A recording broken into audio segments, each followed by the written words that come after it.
வணக்கம் நண்பர்களே, உங்க அனைவரையும் ஹாப்பி லியோ சேனலுக்கு வரவேற்கிறேன். நம்ம இந்த வீடியோல என்ன பார்க்க போறோம்னா, ஹாப்பி லியோ விளையாடுறதை தாண்டி அவங்க பூனைகளை பத்தின சில தகவல்கள் மட்டும்தான் நம்ம இங்க பார்க்க போறோம். அது என்ன தகவல் தெரிஞ்சுக்கிறதுக்கு நீங்க வீடியோவை ஸ்கிப் பண்ணாம கடைசி வரைக்கும் பாருங்க. இப்போ நம்ம வீட்டுல ஒரு அலையாத விருந்தாளியாவோ இல்ல நமக்கு பிடிச்சி நம்ம யார்கிட்ட இருந்தோ வாங்கிட்டு வரக்கூடிய ஒருத்தர் தான் இந்த பூனைக்குட்டி.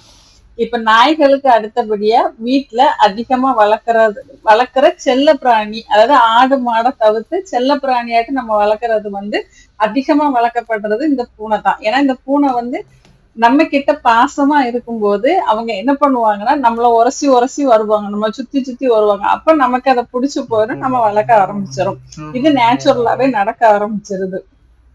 சுமார் 10,000 வருஷத்துக்கு முன்னாடியே மத்திய கிழக்கு நாட்டுல பூனைகளை வீட்டுல ஒரு செல்ல பிராணிய வளர்க்க ஆரம்பிச்சுட்டாங்க. அவங்க எதுக்காக வளர்த்தாங்க அப்படின்னா, எலிகள் அவங்க வச்சிருக்க அரிசி பருப்பு இந்த தானியங்களை சாப்பிடக்கூடாது, அதுக்கு பாதுகாப்பா இருக்கணும் அப்படிங்கிறதுக்காக தான் இந்த பூனைகளை வளர்க்க ஆரம்பிச்சாங்க.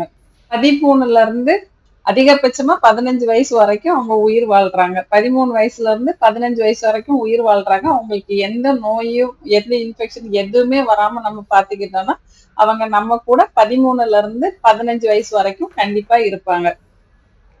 நம்ம வீட்டுல வளர்க்குற பூனைக்குட்டியோட மொத்த இடம் பாத்தீங்கன்னா 4ல இருந்து 5 கிலோ இருக்கும். இப்ப நம்ம வீட்லயே ஹாப்பி இருக்கா. ஹாப்பி 2.6 கேஜி தான் இருப்பார். ஆனா லியோ 4.6 கேஜி இருக்கிறான். அவன் பார்த்தா ரொம்ப குண்டா தெரிவான். ஆனா ஹாப்பி அளவுக்கு அவன் ஆக்டிவா இருப்பானாங்கிறது கிடையாது. ஹாப்பி ரொம்ப ஆக்டிவா இருப்பா, விளையாடுறதுக்கு ரொம்ப ஆசைப்படுவா. லியோ என்ன பண்ணுவான்னா 2 நிமிஷம் விளையாட்டு போய் படுத்துக்குவான்.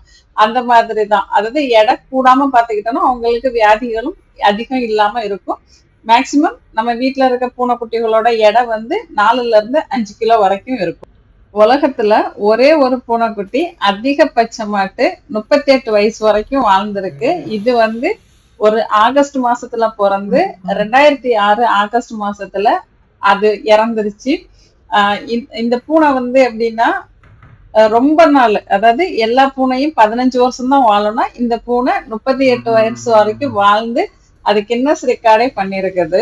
அதே மாதிரி பூனைக்குட்டியோட இயல்பு என்ன அப்படின்னா, இவங்க நம்ம சாப்பாடு வச்ச உடனே அப்படியே போய் சாப்பிட மாட்டாங்க. அந்த சாப்பாடை டெஸ்ட் பண்ணுவாங்க. 2-3 வாட்டி கொஞ்சம் கொஞ்சமா சாப்பிட்டு பார்த்துட்டு அவங்களுக்கு எதுவும் ஆகல அப்படின்னா அதுக்கப்புறம் தான் அவங்களுக்கு வயிறு ஃபுல்லா அவங்க சாப்பிடுவாங்க. அவங்களுக்கு ஒரு பவுல்ல நம்ம சாப்பாடை போட்டு வச்சுட்டா அவங்களுக்கு வேணுங்கிறப்ப அவங்க போய் சாப்பிட்டுக்குவாங்க. கண்டினியூவா ஒரே சமயத்துல மொத்தமா சாப்பிடுற பழக்கம் அவங்களுக்கு கிடையாது. அதே மாதிரி இவங்க தூக்கத்துல கும்பகர்ணம்னு சொல்லலாம். படுத்து தூங்க ஆரம்பிச்சாங்கன்னா கண்டினியூவா தூங்கிட்டே இருப்பாங்க. இடையில முழிச்சு சாப்பிடறதுக்கோ தண்ணி குடிக்கிறதுக்கோ மட்டும்தான் வருவாங்க. இவங்களோட வாழ்நாள், அதாவது 15 வருஷம் இவங்க வாழ்றாங்கன்னா அதுல 70% டைம் தூக்கத்துக்கே கழிச்சிருவாங்க. மீதி இருக்க டைம் தான் அவங்களோட மத்த வேலைகள், விளையாடுறது, சாப்பிடுறது, அவங்க உடம்ப கிளீன் பண்ணிக்கிறது எல்லாமே மீதி டைம்ல தான் பண்றாங்க. அந்த முழிச்சு இருக்க நேரத்துலயும் ஒரு பங்கு நேரம் அதாவது 3ல ஒரு பங்கு நேரத்தை அவங்க உடம்ப சுத்தம் பண்ணிக்கிறதுலயே அவங்க கழிச்சிடுறாங்க. பூனைகள் நான் பார்த்து நார்மலா ரொம்ப கிளீனா இருப்பாங்க. அவங்களுக்கு எந்த அளவுக்கும் இருக்கக்கூடாது. ஏதாச்சும் ஒட்டுனாலும் அதை அவங்க நாக்க வச்சு லிக் பண்ணியே கிளீன் பண்ணிடுவாங்க. அந்த அளவுக்கு சுத்தமான ஒரு பிராணினா அது பூனைக்குட்டி தான். பூனைக்குட்டிங்க நம்ம வீட்டுக்கு வந்த உடனே நம்மள நம்பாது. அவங்க நமக்கு செட் ஆகுறாங்களா இல்லையான்னு அவங்க நம்மள செக் பண்ணுவாங்க. ஏன்னா பூனைக்குட்டி நம்மள மனுஷங்களாவே மதிக்காது. அவங்க மாதிரி ஒரு பெரிய சைஸ் பூனை அப்படின்னு அவங்க நினைச்சுக்குவாங்க. அதுக்கப்புறம் நம்ம கிட்ட பழக பழக நம்ம கிட்ட நம்பிக்கை வந்ததுக்கு அப்புறம் தான் நம்ம கிட்ட அவங்க வருவாங்க. அது எப்படி தெரியும் அப்படின்னா, அவங்களுக்கு நம்பிக்கை வந்ததுக்கு அப்புறம் நம்ம காலை சுத்தி சுத்தி வருவாங்க. அப்புறம் படுத்திருந்தாங்க அப்படின்னா நம்ம அவங்கள பார்த்துட்டு இருந்தோம் அப்படின்னா கண்ணை சிமிடி சிமிடி பார்ப்பாங்க. இதெல்லாம் அவங்களுக்கான ஒரு அதாவது நம்ம கிட்ட அவங்க பாசமா இருக்காங்க, நம்மள அவங்க நம்புறாங்கிறதுக்கான ஒரு அறிகுறி. அதே மாதிரி எப்போ அவங்களுக்கு நம்ம கிட்ட ஒரு கான்பிடன்ட் வருதோ, இந்த வீடு நமக்கு பாதுகாப்பானது அப்படின்னு தோணுதோ அந்த நேரத்துல அவங்க என்ன பண்ணுவாங்கன்னா அவங்க வயிறை மேல வச்சுட்டு அவங்க நல்லா தூங்குவாங்க. ஃப்ரீயா தூங்கும் போது நம்ம தெரிஞ்சுக்கலாம் நம்மள இவங்க நம்ப ஆரம்பிச்சுட்டாங்க அப்படிங்கிறது. இது பூனையோட ஒரு நேச்சுரலான ஒரு விஷயம். என்ன அப்படின்னா அவங்க ரொம்ப அறிவு கூர்மையானவங்க. அவங்களுக்கு தெரியும் எதை பண்ணணும் எதை பண்ணக்கூடாதுன்னு. அதுல இதுவும் ஒரு விஷயம். இவங்க குளிக்கிறதுக்கு ரொம்ப பயப்படுவாங்க. தண்ணி குடிப்பாங்க நிறைய. ஆனா குளிக்கணும்னு வரும்போது நம்மள நம்மள பரண்டி வச்சுட்டு ஓடிருவாங்க. அந்த தண்ணி சவுண்டோ இல்ல அந்த தண்ணிய மேல பட்ட உடனே நம்மள வந்து என்ன பண்ண எங்க ஓடி ஒளியன்னு தான் பார்ப்பாங்க. அந்த அளவுக்கு தண்ணின்னா இவங்களுக்கு பயம் இருக்கும். இவங்க சாப்பிடுறதுல இவங்களுக்கு வந்து இனிப்பு டேஸ்ட் வந்து தெரியாது. அதனால இனிப்ப வந்து அவ்வளவா விரும்ப மாட்டாங்க. ஆனா நம்ம குடுத்தா சாப்பிடுவாங்க. அது என்னன்னு டேஸ்ட்டே தெரியாம அவங்க சாப்பிடுவாங்க. அந்த ஸ்மெல்ல பார்த்துட்டு அந்த ஸ்மெல்லுக்காக சாப்பிடுவாங்களே தவிர்த்து, இனிப்பு டேஸ்ட்ங்கிறது வந்து இவங்களுக்கு தெரியாது. மனுஷங்களான நமக்கு வந்து வேர்வை எப்படி வெளியேறும்னா, ஸ்கின் மூலியமா வெளியேறும். நமக்கு வந்து ஸ்கின்னு வெளியில இருக்கு. அதனால ஸ்கின் மூலியமா வெளியேறும். பூனைகளுக்கு எப்படி வெளியேறும்னா, உடம்பு ஃபுல்லா முடியா இருக்கும். அதனால உடம்பு மூலியமா வெளியாகாது. அவங்களோட கால் பாதம் இருக்குல்ல, அந்த பாதம் வழியா தான் இவங்களோட வேர்வை துளி வெளியேறும். பூனைகளுக்கு நல்ல தண்ணி, உப்பு தண்ணி அந்த மாதிரியான பாகுபாடு எதுவுமே கிடையாது. இவங்க வந்து உப்பு தண்ணிய குடிச்சா கூட இவங்களோட கிட்னி வந்து கடல் தண்ணியில உள்ள உப்ப ஃபில்டர் பண்ண அளவுக்கு சக்தி வாய்ந்த ஒரு கிட்னியா இருக்கும் இந்த குட்டி பூனைக்குட்டியோட கிட்னி. எகிப்து நாட்டுல பூனைக்குட்டிகளுக்கு கல்லறை கட்ட ஆரம்பிச்சிருக்காங்க. ஒரு அரசர் இறந்துட்டாரு அப்படின்னா அவர் வளர்த்த பூனைக்குட்டி இறக்கும் போது அந்த அரசருக்கு பக்கத்திலேயே இந்த பூனைக்குட்டிக்கும் ஒரு கல்லறை கட்டிடுவாங்க. அதாவது பிரமிடு கட்டுவாங்க. அந்த மாதிரி பூனைக்கு ரொம்ப முக்கியத்துவம் கொடுக்கறாங்க. அதே மாதிரி எகிப்து நாட்டுல ஒரு வீட்டுல வளர்க்குற பூனைக்குட்டி இறந்துருச்சு அப்படின்னா அந்த வீட்டுல உள்ள எல்லா ஆண்களும் அவங்களோட மீசையை எடுத்துருவாங்க. அந்த அளவுக்கு பூனைக்கு ஒரு மரியாதை கொடுத்து பூனையை கடவுளா அவங்க வழிபடுறாங்க. எல்லாத்துக்கும் ஒரு தினம் வச்சு நம்ம கொண்டாடுறோம். அதே மாதிரி ஆகஸ்ட் மாசம் 8ஆம் தேதி ஒவ்வொரு வருஷமும் பூனைகள் தினமா கொண்டாடப்படுது. பூனைகள் வந்து ஒவ்வொரு சமயமும் ஒவ்வொரு மாதிரி குரல் எழுப்பும். பொதுவா நாய்க்கு வந்து வெறும் 10 வகையில தான் குரல் எழுப்ப தெரியும். ஆனா பூனைக்கு 100க்கு மேற்பட்ட வகையில குரல் எழுப்ப தெரியும். ஆனா அது நமக்கு புரியாது. அவங்கள சேர்ந்த மத்த பூனைக்குட்டிகளுக்கு இவங்க என்ன பேசுறாங்க அப்படிங்கிறது கரெக்டா புரியும். நாம நார்மலா பூனைக்குட்டி எதிர்த்தாப்புல போச்சுன்னா கெட்ட சகுனம் அப்படின்னு சொல்லிட்டு நம்ம வெளியில போக மாட்டோம். இது வந்து அமெரிக்காலையும் கடைப்பிடிக்கிறாங்க. ஆனா அவங்க வந்து கருப்பு பூனை போனாதான் கெட்ட சகுனம் சொல்றாங்க. மத்த கலர் பூனை போனா அவங்களுக்கு கெட்ட சகுனம் கிடையாது. ஆனா யூரோப் கண்ட்ரில வந்து பூனைக்குட்டி கிராஸ் பண்ணி போனா அத நல்ல சகுனமா நினைக்கிறாங்க. அவங்க அத கெட்ட சகுனமா எடுத்துக்கிறது இல்ல.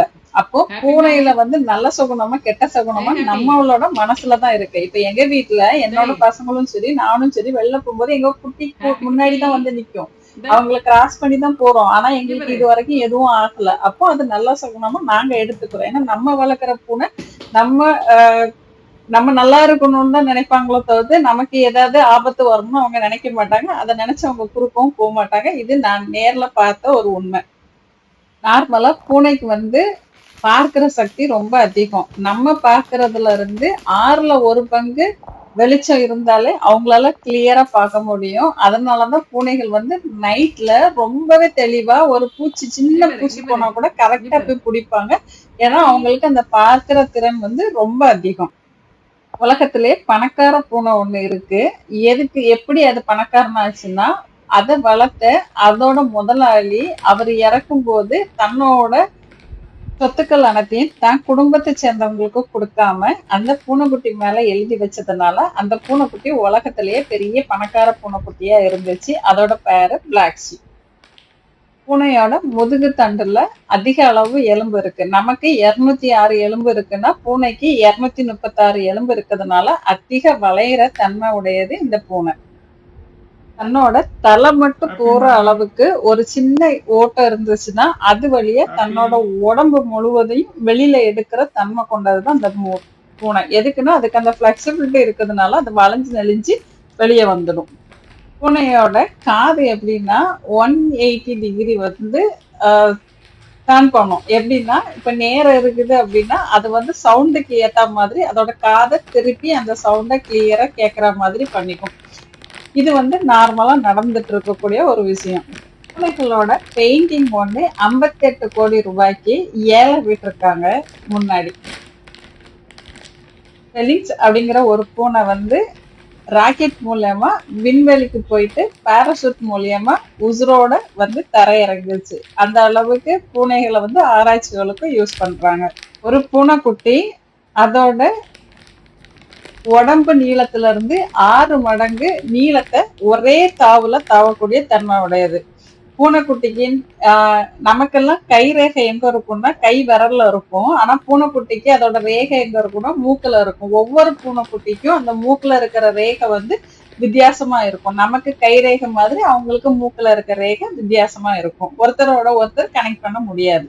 நம்மளோட இதயம் ஒரு நிமிஷத்துல 72 வாட்டி துடிச்சதுன்னா பூனையோட ஹார்ட் வந்து ஒரு நிமிஷத்துக்கு 110ல இருந்து 140 வாட்டி துடிக்கிற தன்மையோடையது. பூனைகளை பற்றின எனக்கு தெரிஞ்ச தகவலை நான் இங்க சொல்லியிருக்கேன். உங்களுக்கு தெரிஞ்ச தகவலையும் நீங்க நமக்கு சொல்லலாம். அதையும் நாங்க தெரிஞ்சுக்கிறோம். கமெண்ட்ல சொல்லுங்க. அது மட்டும் இல்லாம இந்த சேனல் பிடிச்சிருக்கு அப்படின்னா நம்ம சேனலை சப்ஸ்கிரைப் பண்ணி வச்சுக்கிட்டு பக்கத்துல உள்ள பெல் பட்டன்ல ஆல் கொடுத்துட்டீங்கன்னா என்னோட அடுத்தடுத்த வீடியோ உங்களுக்கு நோட்டிபிகேஷனா வரும். நான் என்னென்ன வீடியோ போடுறேன் அப்படிங்கறத நீங்க தெரிஞ்சுக்கலாம். இந்த வீடியோ பிடிச்சதை லைக் பண்ணுங்க. உங்க ஃப்ரெண்ட்ஸ் ரிலேட்டிவ்ஸ்க்கு மறக்காம ஷேர் பண்ணுங்க. யார் யார்கிட்ட பூனை இருக்கு அப்படிங்கறத கமெண்ட்ல சொல்லுங்க. உங்க கூட பூனையோட நேம் என்னன்னு சொல்லுங்க. நம்ம பூனையோட நேம் உங்களுக்கு தெரிஞ்சிருக்கும், ஹாப்பி லியோ. அதுதான் உங்களோட பேரை நான் சேனலோட பேராவும் வச்சிருக்கேன். நன்றி, வணக்கம். அடுத்த வீடியோ சந்திப்போம்.